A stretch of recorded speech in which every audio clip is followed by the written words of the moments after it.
नमस्कार। हम सामाजिक मानवशास्त्र में व्यक्त होने वाली अध्ययन पद्धतियों के बारे में अध्ययन कर रहे हैं।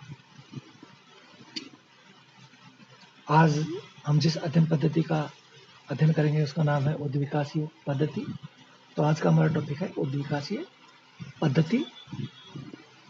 इस टॉपिक में हम देखेंगे कि उद्विकासीय पद्धति या उद्विकासीय अवधारणा ये क्या है, इस शब्द की व्युत्पत्ति कैसे हुई है, इस सिद्धांत का सर्वप्रथम प्रयोग किसने किया और सामाजिक मानवशास्त्र में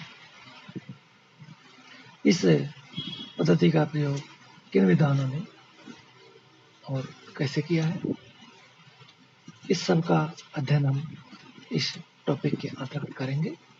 तो शुरू करते हैं आज का टॉपिक। जो उद्विकास की अवधारणा है वह सामाजिक मानवशास्त्र में काफ़ी पुरानी है। सामाजिक विज्ञानों में यह अवधारणा है वह प्राणी शास्त्र से आई है और उद्विकासवाद के प्रणेता है वह चार्ल्स डार्विन माने जाते हैं। हम ये उद्विकास शब्द की उत्पत्ति के बारे में देखते हैं। तो उद्विकास शब्द है यह अंग्रेजी भाषा के इवोल्यूशन का हिंदी अनुवाद है और अंग्रेजी भाषा का इवोल्यूशन शब्द की उत्पत्ति है वह लैटिन भाषा के इवोलर शब्द से हुई है, जिसका अर्थ होता है विकास अथवा प्रकटन। इस अवधारणा का प्रयोग किसी जीव के आंतरिक विकास को दर्शाने के लिए किया जाता है। यह शब्द किसी जैविक संरचना में होने वाले क्रमिक परिवर्तन की ओर संकेत करता है। तो इस प्रकार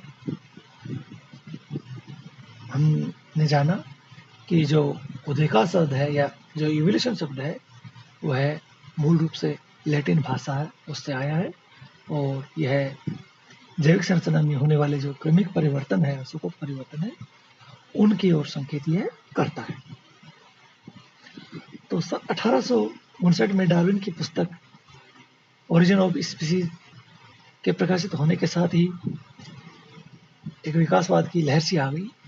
डार्विन के जैविक उद्विकास के सिद्धांत की स्थापना के साथ यह समझा जाने लगा कि मानव समाज और संस्कृति में परिवर्तन व उसी भांति होते हैं और उसी प्रकार के परिवर्तन की प्रवृत्ति को परिलक्षित करते हैं जिस प्रकार के परिवर्तन का रूप हमें जैविक जगत में देखने को मिलता है।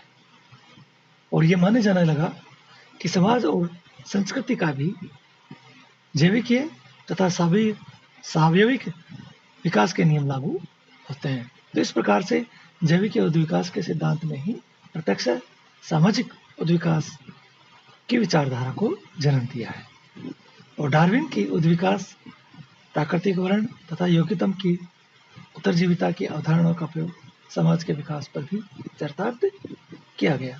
तो हम ये कह सकते हैं कि जो डार्विन की पुस्तक आई ओरिजिन ऑफ स्पीसीज, जिसमें डार्विन ने उद्विकास के सिद्धांत का प्रतिपादन किया, इसके साथ ही जो जैविक जगत का जो सिद्धांत था उद्विकास का सिद्धांत, यह सामाजिक जीवन पर भी लागू किया गया और ये माना गया जिस प्रकार जीवों का विकास होता है उद्विकास होता है उसी प्रकार समाज का भी उद्विकास होता है और उद्विकास का नियम इस पर लागू होता है।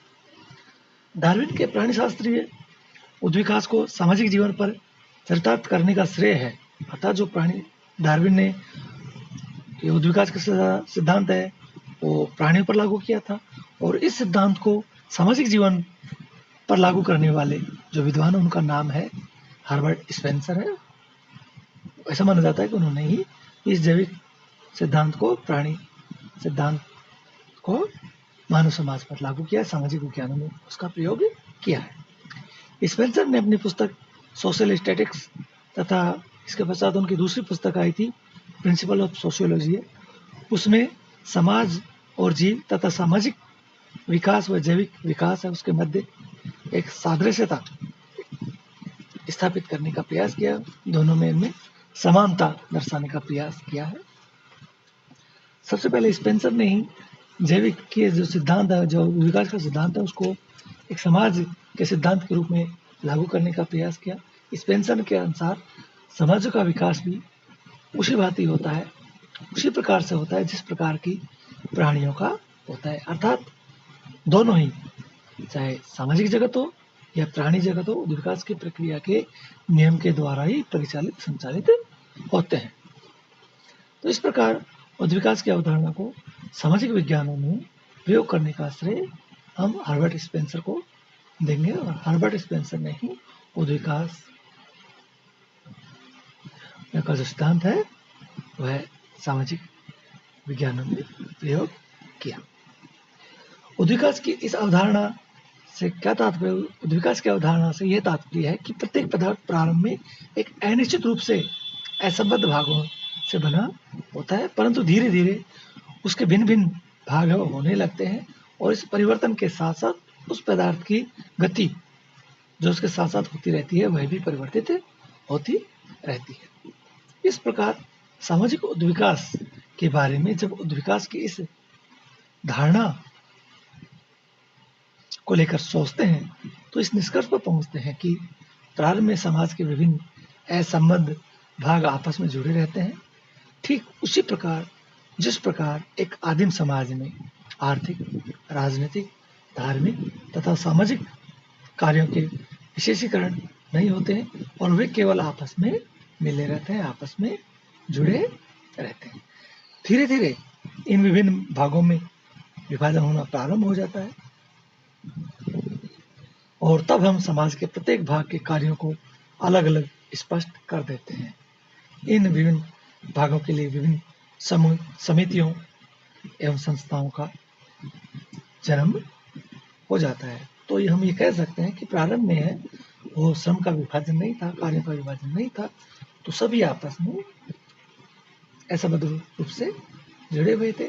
लेकिन जो जो श्रम विभाजन बढ़ा त्यों त्यों वो भाग अलग अलग होने लगे, और अलग अलग होने लगे तो उनके कार्य भी विशिष्ट हो गए, लेकिन फिर वो निश्चित रूप से एक दूसरे से जुड़ गए। उद्विकास के अर्थ को स्पष्ट करते हुए स्पेंसर ने लिखा है कि उद्विकास कुछ तत्वों का एकीकरण तथा उससे संबंधित वह गति है जिसके दौरान कोई तत्व एक अनिश्चित तथा असंबद्ध समानता से निश्चित और संबंध भिन्नता में बदल जाता है। अनिश्चित, असंबद्ध समानता से निश्चित और संबंध भिन्नता में बदल जाता है। मैकाइवर पेज ने भी उद्विकास पर प्रकाश डाला है। उन्होंने उद्विकास पर प्रकाश डालते हुए लिखा है कि जब परिवर्तनों में निरंतरता ही नहीं वरन परिवर्तन की एक दिशा भी होती है, तो ऐसे परिवर्तन से हमारा तात्पर्य विकास होता है। अर्थात मैकाइवर पेज ने उद्विकास के बारे में यह कहा है कि परिवर्तन सतत रूप से हो, यही नहीं बल्कि परिवर्तन के साथ साथ परिवर्तन की दिशा भी हो, अर्थात उनमें सततता भी हो, निरंतरता भी हो और परिवर्तन की एक दिशा भी हो, तभी हम उसे विकास कहेंगे। तो इस प्रकार उद्विकास की अवधारणा का प्रयोग सामाजिक संदर्भ में किया जा सकता है। मानव समाज के इतिहास में किसी भी अवस्था में जहाँ कहीं भी हम अंगों अर्थात उसके पार्ट्स और इकाइयों अर्थात उसके यूनिट्स में उतर बढ़ता और इसके विशिष्टीकरण देखते हैं, स्पेशलाइजेशन देखते हैं, तो इसे हम उद्विकास कह सकते हैं। तो आज इतना ही, कल आगे कल पढ़ेंगे। धन्यवाद।